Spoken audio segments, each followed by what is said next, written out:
Olá pessoal, estamos aqui então para a nossa aula tão anunciada durante esta semana. Eu espero que esta aula seja muito edificante e produtiva para você. Estamos aqui então com um objetivo claro de aprender um pouquinho mais sobre a palavra de Deus. E para isso eu vou usar já aqui uma ferramenta, ok? Que é a transmissão de uma aula, por exemplo. Então, que isso já esteja servindo para você como uma ferramenta de como preparar uma aula. Então vejam que o tema que nós colocamos aí para esta aula é a importância da exegese na pregação. Então vamos ver exatamente o que significa isso, o que vem a ser a palavra exegese, vamos definir, ok? Então, o nosso objetivo. Então, veja, uma aula tem que ter um objetivo. É importante isso para que você já esteja treinando também. Veja lá, reconhecer a importância da exegese como base da correta interpretação da Bíblia para a preparação de conteúdos, tais como textos, aulas e sermões. Tudo bem? Então, esse é o nosso objetivo que nós vamos estar desenvolvendo aqui durante esta aula. Eu quero começar a nossa aula com esse versículo de Paulo, quando ele escreve a sua primeira carta aos Coríntios, no capítulo 4, versículos de 1 a 2. Veja só o que ele diz. Assim, pois, importa que os homens nos considerem como ministros de Cristo e despenseiros dos mistérios de Deus. Ora, além disso, o que se requer dos dispenseiros é que cada um deles seja encontrado fiel. Aqui nós já vamos usar uma ferramenta que eu chamo de concordância de Strong. Tá bem? Então, como é uma aula, eu já vou mostrar para vocês algumas ferramentas para que você também possa utilizar para suas aulas e ministrações. Vejam, no texto nós encontramos 4 palavras importantes. A primeira palavra, ministros. A segunda, despenseiros. A terceira, mistérios. E a quarta, fiel. Então, quando você vai na concordância de Strong, e isso você vai estar acompanhando conosco, é importante que você, a partir de agora, esteja sempre acompanhando as nossas aulas, a gente vai falar um pouquinho mais sobre isso.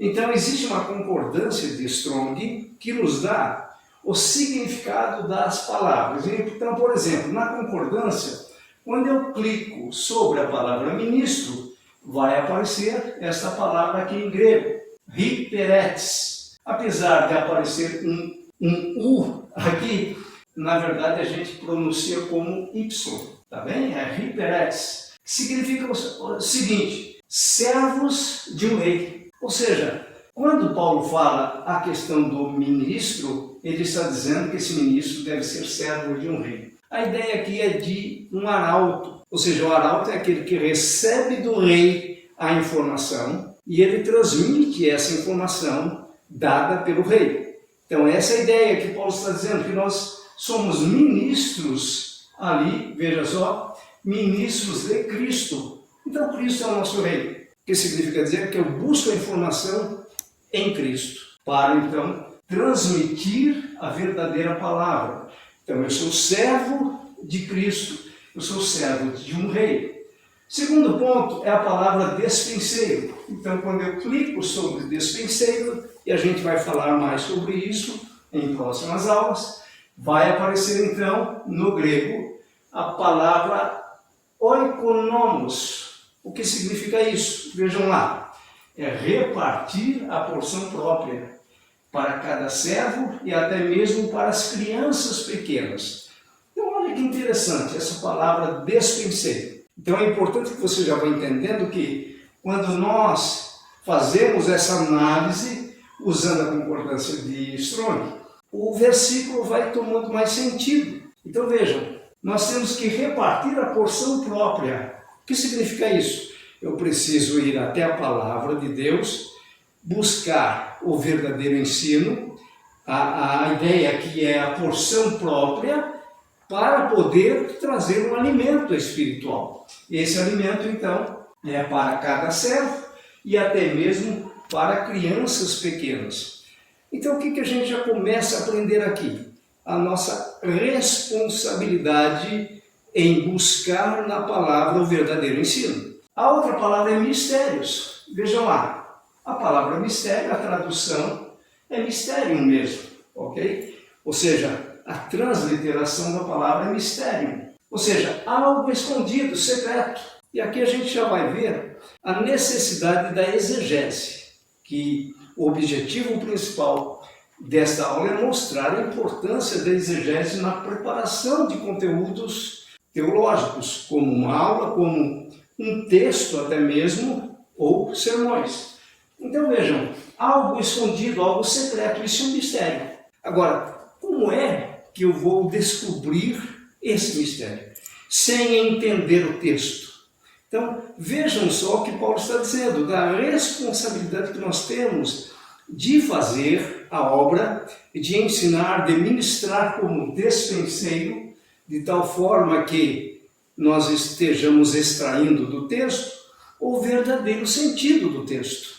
Porque se eu não entender isso, eu posso dar a minha interpretação e isso não ter um significado de mudança de vida. E a última palavrinha é a palavra fiel. Veja só, é a palavra pistos. Então, onde que eu encontrei isso? Qual ferramenta que eu usei? Concordância de Strong. Então, não dá, por exemplo, para nós pregarmos sem essa consulta, sem essa ferramenta. Da mesma forma, por exemplo, que um pintor, para que ele possa pintar, ele precisa de ferramentas adequadas. O marceneiro, para ele poder fazer uma porta, para ele poder construir, por exemplo, uma cadeira, ele precisa do que? De ferramentas. Então nós estamos usando essa ferramenta. Fiel, então, pistos, ou seja, pessoas que mostram-se fiéis na transação de negócios. É lógico que Paulo aqui não está falando que a palavra de Deus é um negócio, mas a ideia é que nós estamos buscando na palavra o verdadeiro sentido para, como despenseiro, nós podermos alimentar aqueles que necessitam. Na execução de comandos ou de desempenho de obrigações oficiais. Então isso é ser fiel. Ou seja, Paulo está dizendo, olha, se você quer ser um pregador, se você quer ser um anunciador do Evangelho, você precisa ser um despenseiro, porque você vai estar trabalhando com mistérios que são revelados na palavra de Deus, e esses mistérios precisam ser extraídos. E para isso você tem que ser o quê? Fiel, ou seja, alguém que vai buscar fidelidade na interpretação da Escritura. Também, ainda estamos aqui no início da nossa aula, eu queria falar sobre essa frase importantíssima para nós entendermos, então, o peso que a exegese tem na nossa ministração ou no nosso ministério. Veja, essa frase foi dita por Karl Barth, ou seja, um teólogo suíço, que foi considerado por muitos como um teólogo do século XX, como teólogo do século XX.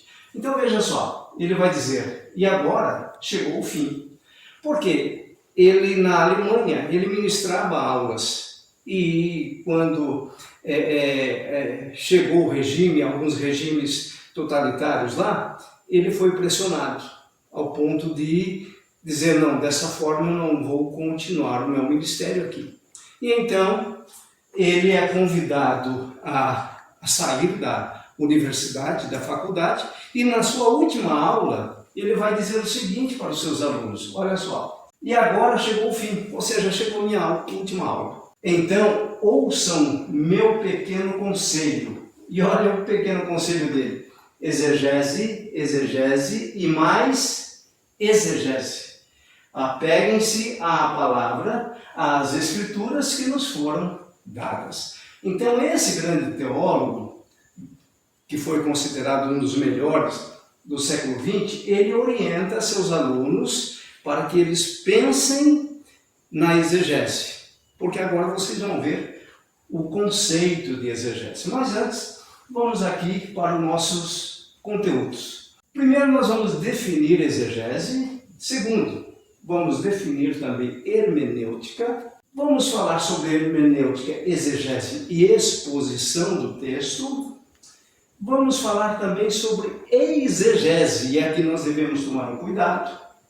Vamos definir perícope, vamos fazer uma análise simples de uma perícope e vamos então concluir a nossa aula. Então vejam agora, nós vamos definir a palavra exegese, porque o nosso tema é reconhecendo a importância da exegese na preparação de conteúdos, principalmente sermões e pregações.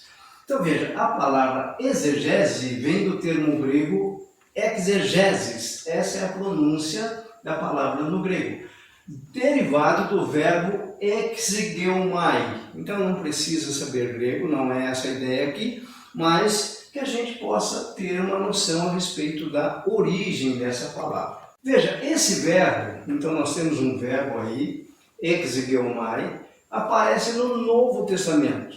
Então nós temos essa palavra no Novo Testamento, com o significado de, isso que eu quero que você guarde. Qual é o significado desse verbo? Significa narrar, significa referir. Isso está em Lucas, Atos, ou seja, você encontra então aí nesses livros. Revelar, essa palavra revelar é importante. Apresentar, você encontra lá em João 18, nesse sentido de apresentar. E esse verbo aparece também, ou seja, pode significar também explicar. Então, de tudo isso que eu falei, entenda esse verbo exegeomai como explicar. Por isso a ideia da exegese extrair do texto exatamente o que o texto quer dizer ou quis dizer, o que o autor bíblico quis dizer, para que nós possamos explicar aquilo que o autor bíblico escreveu, debaixo da inspiração do Espírito. Então o Espírito inspira as Escrituras, inspirou as Escrituras e moveu homens para escrevê-la. Então é isso que nós vamos fazer agora. Nós vamos entender o texto, isso é exegese, para que possamos explicar o texto. Com isso nós já estamos dizendo o seguinte, que nós não podemos, de forma particular, ler um texto e explicá-lo à nossa maneira de entender. Eu não tenho autoridade bíblica de fazer uma explicação com base no meu entendimento. Vocês vão entender que a exegese vai ser nossa amiga a partir de agora. A exegese vai ser aquela que vai sentar do nosso lado e dizer, olha, a respeito desse texto você precisa entender o que o autor quis dizer. Então, esse é o papel da exegese por enquanto. Aqui nesse dicionário, nós encontramos 3 pontos importantes. Primeiro, a exegese sendo um comentário ou dissertação que tem por objetivo esclarecer, veja, ou interpretar minuciosamente um texto ou uma palavra. Então, vai vendo a responsabilidade que nós temos, ou seja, ela vai me ajudar, ela vai me orientar para que eu possa interpretar com minúcias. E isso requer o quê? Estudo. João Calvino dizia o seguinte, que com relação à interpretação, ele dizia uma frase importante, mas em latim, ele dizia assim, orare et labutare. Ou seja, oração e trabalho. Labuta, não é trabalho. Eu me lembro quando eu era menino, na faixa de 12, 13, 14 anos, eu ajudava meu pai em algumas atividades agropecuárias. E às vezes eu estava ali meio preguiçoso naquela situação, e meu pai dizia a seguinte frase, labuta, menino, labuta. Então meu pai já falava em latim, lá naquela época. Então, mas Calvino vem e fala para nós, orare et labutare. Então, a interpretação requer oração, porque nós temos a iluminação do Espírito, é ele quem inspirou as Escrituras, então eu dependo do Espírito, mas eu dependo da labuta, eu dependo do trabalho. O que nós estamos propondo aqui, além do orar, é a labuta. Então eu preciso mergulhar na palavra. E para mergulhar eu preciso também de ferramentas. Falaremos em outra ocasião sobre ferramentas. Muito bem, dentro dessa definição ainda, nós temos exegese como sendo interpretação de obra literária, artística, etc. Então veja que há uma relação muito grande entre exegese e interpretação. E também uma ciência, uma técnica que tem por objetivo interpretação de textos religiosos ou filosóficos, mas aqui a ideia é a interpretação de textos religiosos. Então, falou em exegese, lembre, é extrair do texto o verdadeiro sentido do texto. Então, por exemplo, quando nós entendemos a questão da exegese, nós vamos tirar do nosso vocabulário aquela ideia de, a respeito desse versículo, eu penso isso, ou eu acho isso, ou eu creio nisso. Então a exegese vai dizer, olha, não vale eu penso, não vale eu acho e não vale eu creio. Mas o que a exegese vai dizer com relação a esse texto? O texto diz isto. Com relação a esse versículo, a Bíblia diz isso. Essa é a ideia, a Bíblia diz isso. Então, por que a Bíblia diz? Porque a exegese vai te dar recursos para você com segurança afirmar, olha, esse texto está tratando deste assunto. Então, continuando a definição aqui no item 2, interpretação de obras literárias, inclusive gostaria de dizer para você que eu tenho um curso de hermenêutica em que nós trabalhamos a questão da interpretação e falamos bastante também da exegese.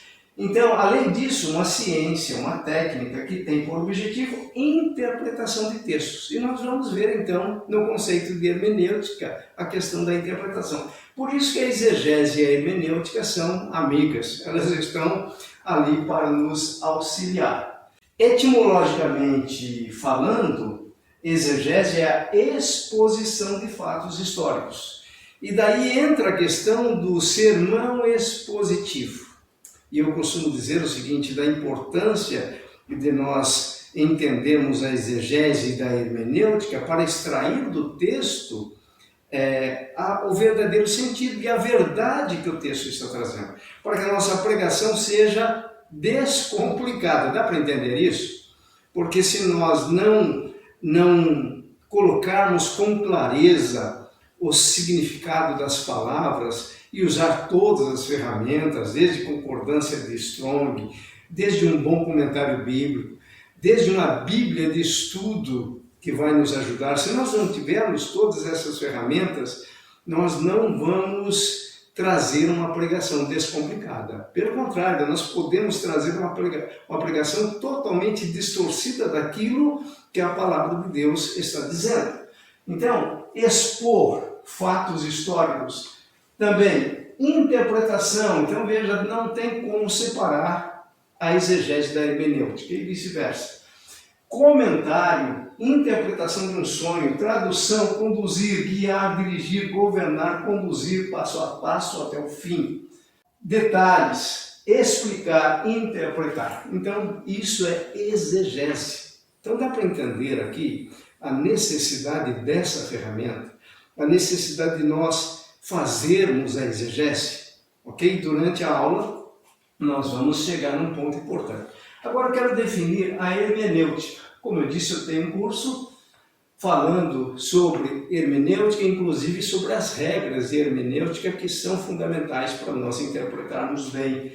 Se você procurar, nós temos, numa das nossas lives, eu falei sobre 5 regras mais a regra fundamental da hermenêutica.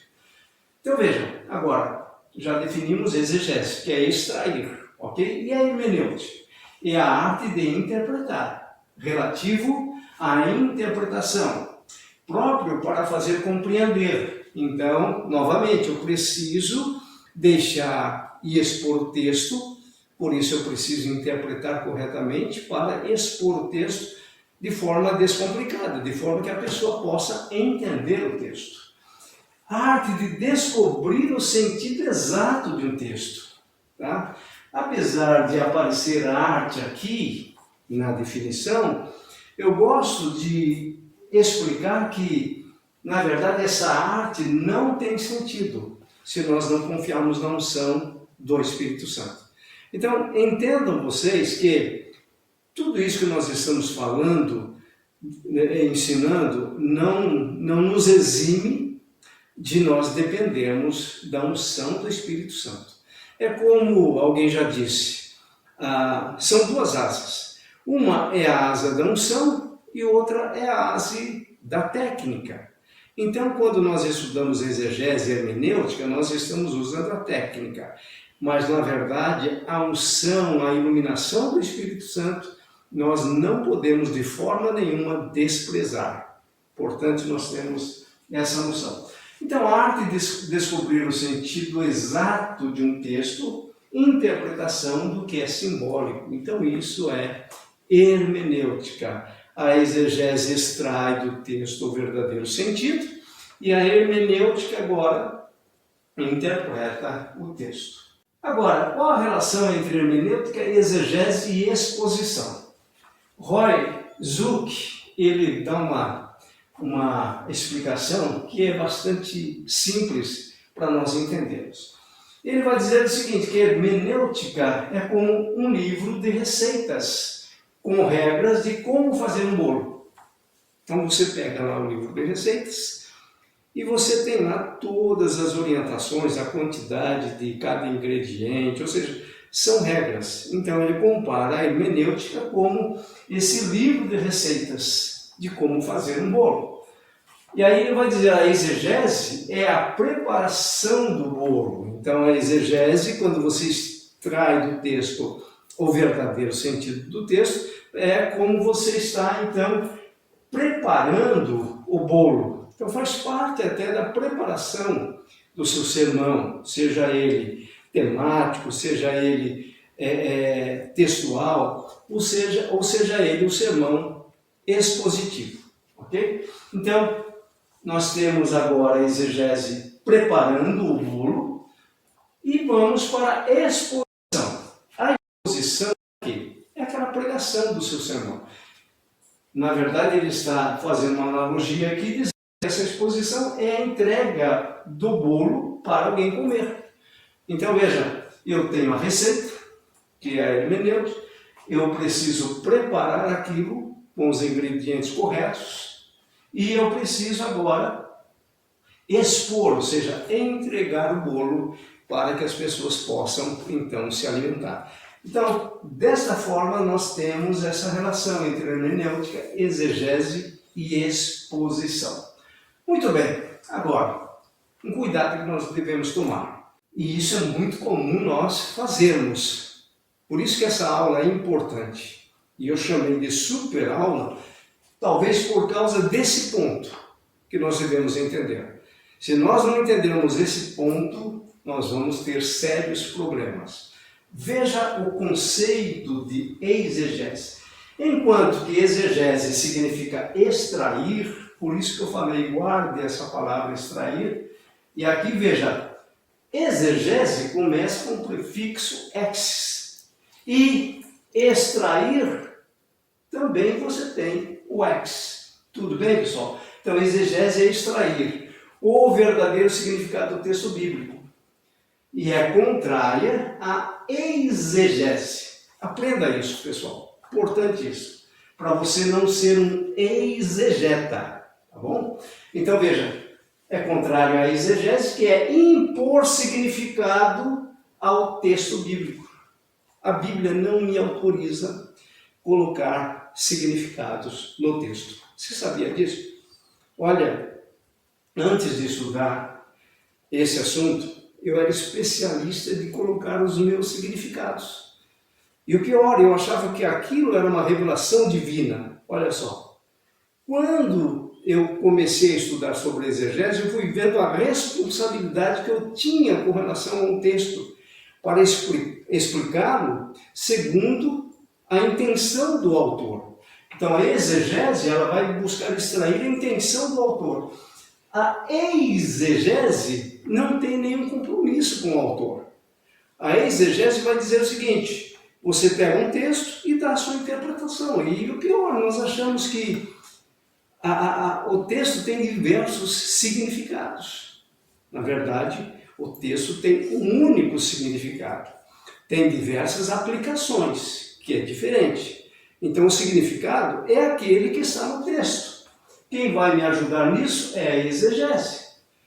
Então, eu não posso colocar no texto, olha só, impor significado ao texto bíblico. Não posso, eu não tenho essa autorização. Para vocês entenderem, vamos imaginar que eu mando uma mensagem para você. Você lê a mensagem, primeiro, você lê descuidadamente. E isso acontece conosco. Você leu descuidadamente, aí você vai passar a minha mensagem para o seu amigo. Só que a mensagem que eu escrevi, que você não leu direito, não foi a mensagem que você passou. A mensagem que você passou foi a mensagem que você achou que eu escrevi. Então, quando você faz isso, você faz uma exegese. Então, se eu vejo aquilo, o que eu vou dizer? Não foi isso que eu quis dizer. Leia novamente o texto. Busque extrair do texto o que eu quis dizer. Aí sim você vai e fala para o seu amigo o que eu quis dizer. Estão vendo essa verdade? Então, exegese é impor significado ao texto bíblico ou uma interpretação de um texto atribuindo-lhe ideias do próprio leitor. Então, eu não posso atribuir ideias. Então, se eu leio, por exemplo, eu já coloquei um artigo, inclusive, a respeito desse assunto, a letra mata, mas o espírito vivifica, eu interpreto aquilo como a maioria interpreta. Por exemplo, a letra mata significa que quanto mais teologia nós estudarmos, quanto mais letrados nós formos, menos vida nós vamos ter, porque a letra mata. Já ouviram isso? E o espírito vivifica, ou seja, eu estou querendo dizer, eu estou trazendo a minha interpretação, minha ideia própria como leitor, querendo dizer o seguinte: o Espírito Santo é o que vivifica. Aliás, é ele que nos ensina. Então eu tento justificar a minha ideia tentando base teológica para a minha ideia, mas eu não tenho autoridade. Então, para interpretar aquele texto, eu tenho que usar regras de hermenêutica. Eu tenho que usar a exegese para extrair o verdadeiro sentido. Então, o que nós queremos que você aprenda nesta aula? Se você aprendeu, foi uma super aula para mim. Se você não aprendeu, não teve significado. É que você deve entender a responsabilidade de ser um exegeta e não um exegeta. Então, aprenda a partir de agora estudar o texto, buscar o texto, construir o texto através de ferramentas adequadas. Vamos falar agora a respeito da perícope. Vamos entender esse termo que muitas vezes é usado pelo pregador, mas ele não explica para a gente o que é. E aí a gente fica perdido. O que será que significa essa palavra? Perícope, portanto, é um termo grego que significa cortar ao redor. A ideia é mais ou menos assim: imagine um texto enorme e aí você separa um parágrafo do texto com critérios. Não é separar por separar, tem critérios para isso. Então aquele parágrafo que você separou é uma perícope.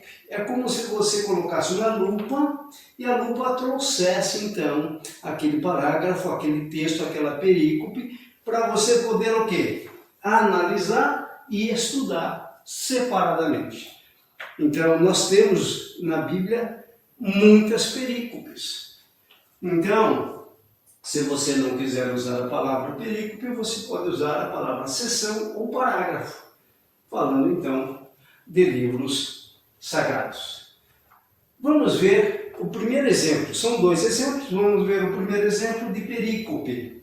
Eu peguei de propósito da segunda carta de Paulo aos Coríntios, no capítulo 12, de 1 a 6. Veja, qual é o critério para eu pegar os versículos de 1 a 6 e não de 1 a 7 e não de 1 a 10? Qual é o critério?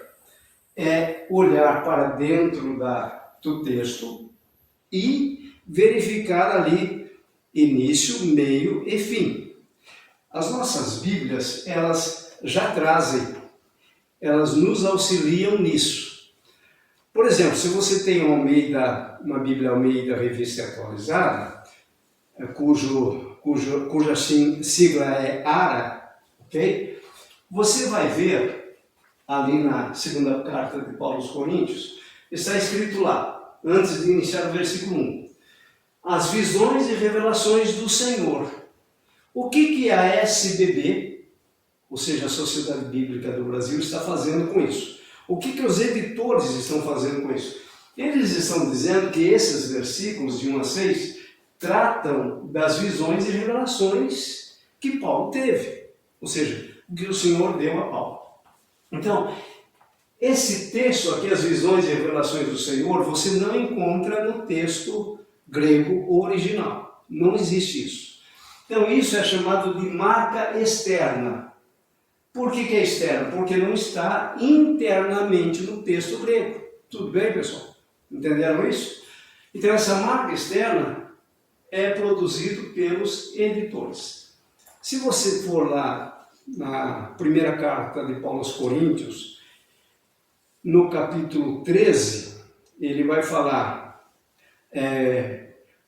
o dom do amor, ou o dom mais excelente, alguma coisa assim, tá? Mas ele fala o dom do amor. Quem é que colocou esse título lá? Os editores. Isso é bom, mas nem sempre ajuda. Então veja, é importante nós entendermos que a intenção é boa, entretanto nem sempre essa titulação ali é benéfica, como vocês vão ver na segunda perícope, ok? Então a primeira perícope aqui é essa, do versículo 1 ao 6. Como é que eu sei que a perícope fechou no versículo 6? Volto a dizer, porque algumas Bíblias nos auxiliam nisso. Se você for para a segunda perícope, ela vai começar no versículo 7. Tá? Agora você pode fazer um exercício aí. Pegar a sua Bíblia, vamos lá. Você vai ver o seguinte, que essa primeira letra do primeiro versículo está em negrito, se você tem uma Almeida Revista e Atualizada. O que significa esse negrito? Também uma marca dos editores. O editor está dizendo o seguinte, com esse negrito, me perdoem porque poderia ter colocado o S em negrito, aqui não coloquei, mas na sua Bíblia esse S aqui deve estar em negrito. Significa o seguinte, os editores estão nos informando, olha, estamos começando uma perícope, tudo bem?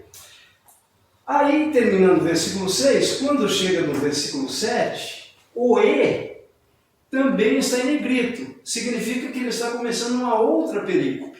Então, a primeira perícope, voltando aqui, começou no versículo 1 e terminou no versículo 6. Ok, pessoal? Agora, lá no versículo 7, esse E também está em negrito. E outra dica é exatamente a marca externa. Lembra que eu falei que algumas vezes a marca externa pode ser um problema? Aqui, por exemplo, a marca externa não nos ajuda muito. Por quê? Porque numa perícope eu preciso encontrar o início dela, o meio dela e o final dela. E geralmente o meio é a ideia central do texto. Inclusive nas minhas lives, um dos participantes fez uma pergunta lá na caixinha, como que eu encontro a ideia central do texto? A gente vai ver isso aqui. Então veja, se eu analisar essa perícope do versículo 6 do versículo 7 ao versículo 10, eu vou ver o início dela, e isso vai ficando claro, porém requer prática, por isso que o estudar é fundamental, tá? Você vai encontrar a ideia central do texto e você vai encontrar o final da perícope. O final geralmente está no final e o início geralmente está no início da perícope. Ok, pessoal? Mas a ideia central pode estar também no início ou no final. Mas qual é a grande importância de você analisar uma perícope? É você encontrar a ideia central do texto. Porque a ideia central do texto, ela vai te dar toda a explicação do texto. Tá bem? Então você vai entender o texto por causa da ideia central. Né? Então veja, como que começa essa perícope segundo a marca externa dos editores. Pode ver aí na sua Bíblia se você tem o meio da revista atualizada. O espinho na carne. Só que pasmem vocês, a ideia central não é o espinho na carne. Vamos ver? Então, veja só, eu vou ler agora o texto para a gente poder analisar isso. Paulo vai escrever: e para que não me ensoberbecesse com a grandeza das revelações, foi-me posto um espinho na carne, mensageiro de Satanás, para me esbofetear, a fim de que não me exalte. Versículo 8. Por causa disto, 3 vezes pedi ao Senhor que o afastasse de mim, esse mensageiro de Satanás. Versículo 9. Então ele me disse, ou seja, Deus disse para Paulo: a minha graça te basta. Olha só. Porque o poder se aperfeiçoa na fraqueza. De boa vontade, pois, mais me gloriarei nas fraquezas, para que sobre mim, ou melhor, para que sobre mim repouse o poder de Cristo. Então eu vou me gloriar nas fraquezas, para que o poder repouse sobre mim, o poder de Cristo. Versículo 10, finalizando a perícope. Pelo que sinto prazer nas fraquezas, nas injúrias, nas necessidades, nas perseguições, nas angústias, por amor de Cristo. Porque quando sou fraco, então eu sou forte. Lembram da questão da concordância de Strong? Essa ferramenta eu não abro mão, pessoal. Eu não consigo mais nem escrever um texto sem usar a concordância de Strong. Isso é o que? É vício? Não, não é vício, é responsabilidade. É você trazer um texto ou uma mensagem, uma pregação com segurança. Então, quando eu clico na palavra espinho, né, usando o meu software, que me dá essa permissão, a palavra espinho, que foi traduzido por espinho no grego, é a palavra skólips. O que vem a ser um skólips? Olha só. É um pedaço pontiagudo de madeira, uma estaca, uma paliçada, estaca afiada, uma farpa. Então é bem diferente do espinho. O que os editores deveriam ter feito? Ter colocado de uma forma mais enfática o que significa a palavra, ou seja, uma estaca de madeira. Então uma coisa é você ser cutucado por um espinho. Tudo bem? Principalmente aqui no nosso vernáculo, espinho, a gente fala de espinho de roseira, que na verdade nem é um espinho, é um caule modificado. Sabe aquele espinhozinho que você retira da roseira e você fica cutucando a sua perna? Um negocinho pequenininho. Então essa é a nossa ideia de espinho. Esse espinho, na verdade, não faria nada na pele de Paulo. Mas imagine uma estaca de madeira, né? Ou uma farpa entrando no seu corpo. O efeito é totalmente diferente. Então a ideia de espinho aqui é algo que realmente incomoda. E aquele incômodo não era assim, por exemplo, como algumas dores que nós temos. Por exemplo, quem tem dor na coluna, em determinados dias a dor é mais intensa. Depois ela diminui, depois ela some. Não é isso, esse espinho, essa estaca, constantemente estava ali ferindo o apóstolo. Então, ferindo na carne, o mensageiro de Satanás. Então, o mensageiro de Satanás operando na vida dele. Muito bem, aí o que Paulo vai fazer? O que qualquer um de nós faríamos? Orar. E a nossa tendência é achar, poxa, pela oração eu vou resolver esse problema, né? Então a gente tem alguns problemas que nós até fazemos a analogia com o espinho na carne de Paulo, e nem sempre isso é autorizado pela palavra de Deus. Quando você vê as regras de interpretação, você vai ver essa questão. Então ele vai orar, não é? 3 vezes, ele pediu ao Senhor que afastasse dele. E qual foi a surpresa de Paulo? E aqui está a ideia central. O que Deus responde para ele? A minha graça te basta. Então, o que seria melhor? No lugar de espinho na carne, nós colocarmos a suficiente graça de Deus. Tudo bem, pessoal?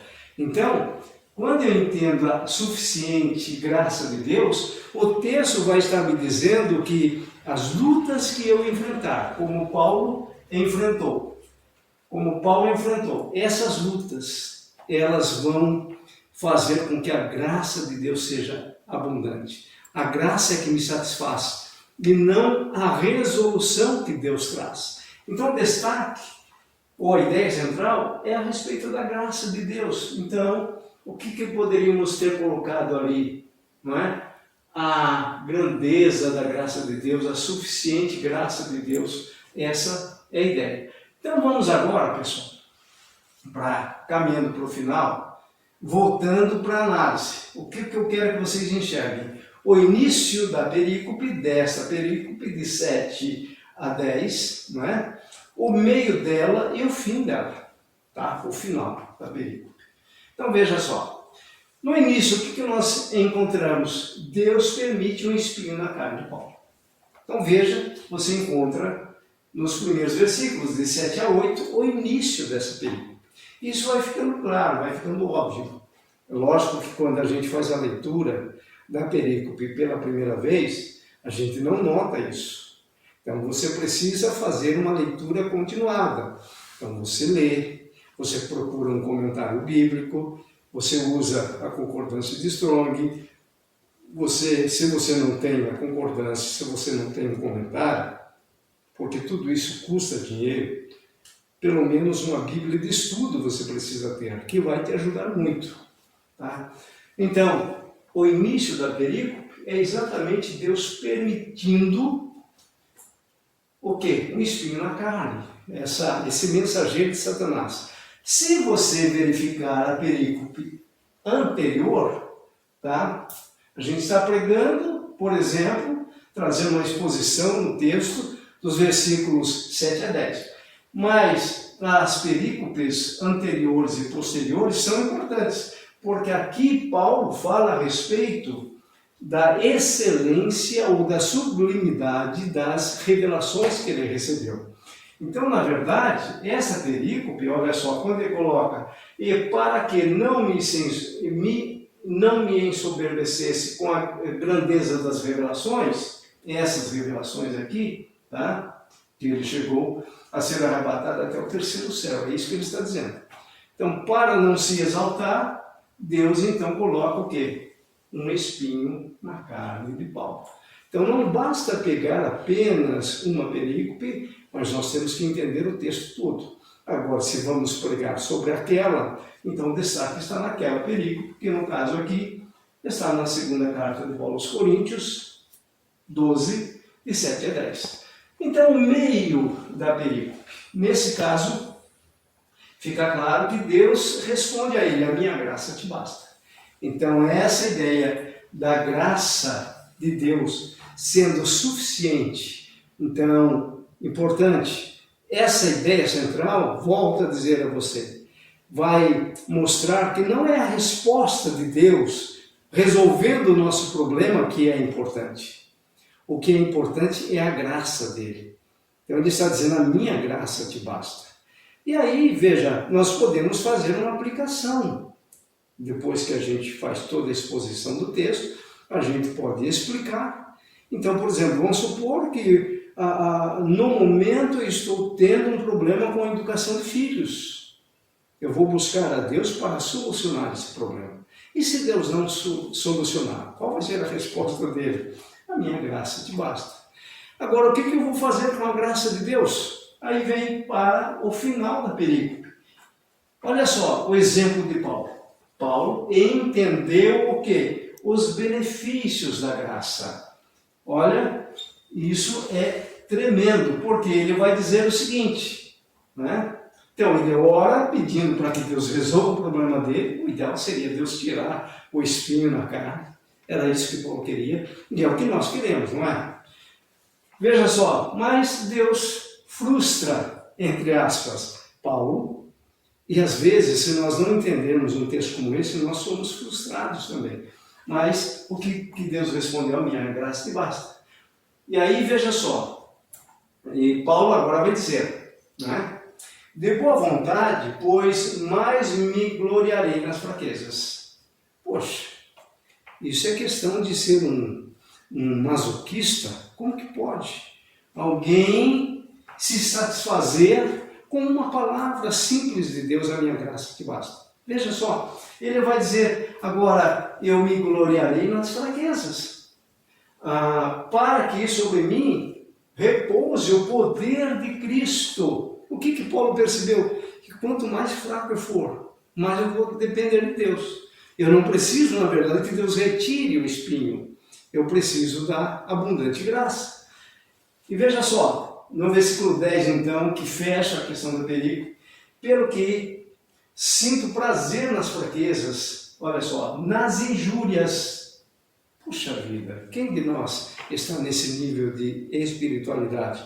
Então, imagine você levando essa mensagem para o seu público e trazendo essas reflexões. Olha só, nas injúrias, nas necessidades. E aqui nós vamos combater aquela ideia da teologia da prosperidade, do triunfalismo, que parece que o Evangelho resolve todos os nossos problemas. O Evangelho, na verdade, é isso aqui, ó: a minha graça te basta. Então, nas perseguições, nas angústias, sabe aquelas angústias que ficam entre nós e o travesseiro? Eu tenho angústias. Jesus mesmo ficou angustiado. No Evangelho de João, capítulo 12, versículo 27, Jesus vai dizer: a minha alma está profundamente angustiada. Por que ele estava com a alma angustiada? Porque momentos depois ele iria para o Calvário, ele seria crucificado, ele morreria aquela morte cruel por mim e por você. Então, Paulo também entendeu a questão da angústia. Tudo isso por amor de Cristo. É por isso que o Evangelho é diferente das religiões. Então, o cristianismo tem um centro que é Cristo. Então, é Jesus que gera em nós esse padrão, né, de vida. Porque quando sou fraco, então, é que sou forte. Olha só como ele usa essa dialética aí, interessante, entre fraco e forte. Nenhum filósofo grego usaria esse tipo de pensamento, porque é incoerente um fraco ser forte. O que a lógica nos diz? Que o fraco é fraco e o forte é forte. Mas aqui Paulo está dizendo: olha, essa minha fraqueza, eu agora me gloriarei nela, e reconheci então que a graça de Deus. Então Paulo entendeu os benefícios da graça. Então, veja, quando nós analisamos uma película, quando nós aplicamos tudo aquilo que a teologia nos ajuda, nós vamos crescer e vamos, então, ajudar o nosso público a crescer. Conclusão: a exegese, juntamente com a hermenêutica, tem uma função importantíssima na correta interpretação do texto, proporcionando assim uma maior fidelidade ao texto, de tal forma que possamos ler, entender, explicar e aplicar o texto, para que a nossa pregação seja descomplicada. Então, a partir de agora, coloca isso diante de Deus e fala: Deus, eu preciso entender a necessidade de mergulhar no texto. E também eu quero ser humilde, ao ponto de buscar ferramentas para isso. Eu preciso de uma boa Bíblia de estudo, me mostra. Eu preciso de concordâncias bíblicas, eu preciso de comentários, porque a minha intenção, Senhor, é aprender o texto, aplicar o texto e pregar de uma forma simples, de uma forma fácil. Isso é o que eu estou chamando de pregação descomplicada. Foi um prazer estar com você durante todo esse tempo espero que essa aula realmente tenha sido significativa para a sua vida, que você possa divulgar todo esse trabalho para amigos, para pessoas que também têm no coração esse desejo de servir a Deus com mais responsabilidade. Pessoal, quero agradecer cada um de vocês que participaram desta aula. Eu espero que realmente ela tenha sido relevante e que apenas esse pequeno conteúdo já modifique a sua forma de pensar a respeito da pregação. E eu queria dizer a vocês também que nós estamos lançando um curso, e essa aula foi exatamente para trazer esse gostinho pelo curso. A aula, na verdade, é um pedacinho do curso, vamos dizer assim, do curso chamado Pregação Descomplicada. Então nós vamos dividir esse curso em módulos, nós teremos por volta de 15 a 20, podendo chegar a 25 aulas. Vai depender exatamente de todo o conteúdo que nós estamos querendo ministrar nesse curso. Então nós vamos trabalhar, por exemplo, a importância do ensino na igreja. E dentro do ensino na igreja, nós vamos falar a questão da didática e prática de ensino. Então, por exemplo, o pessoal que trabalha ou dá aula na escola bíblica, qual é a melhor didática? Qual é a forma de expor uma aula na escola bíblica? Nós vamos falar também a respeito da importância da pregação na igreja, ou seja, como então impactar o ouvinte na unção do Espírito, mas também usando a correta interpretação, a questão da hermenêutica, a questão da exegese, a questão das ferramentas. No curso, nós vamos pegar na sua mão, literalmente, e ensinar você a preparar um sermão através de ferramentas adequadas. E também vamos falar, novamente agora enfatizando, falei um pouco nas lives, mas nós vamos dar ênfase nos 3 tipos de sermões: o sermão temático, o sermão textual e principalmente o sermão expositivo. Nós vamos ter algumas aulas somente sobre sermão expositivo e o efeito desse sermão, então, na mentalidade, no aprendizado da igreja. Um curso como esse, por exemplo, se você procurar aí com essa qualidade de conteúdo e da forma didática com que nós vamos abordar, ele está em torno de 397. E nós vamos fazer, neste lançamento, o preço de R$ 97,70. Então, vocês vão poder acessar o link que vai estar aparecendo para você adquirir esse curso já a partir de agora, para que você então esteja já se preparando, fazendo um curso com valor acessível. O preço é acessível e, inclusive, lá na plataforma você vai poder dividir no cartão de crédito, se for o caso. Tá bem? Então, esse curso de lançamento, a todos vocês que nos acompanharam, durante esses primeiros 10 dias, vai estar no valor promocional de R$ 97,70. Então, espero que esta noite tenha sido proveitosa para você e que você já adquira o seu curso. Qualquer dúvida, entre em contato conosco, que nós também estaremos orientando vocês.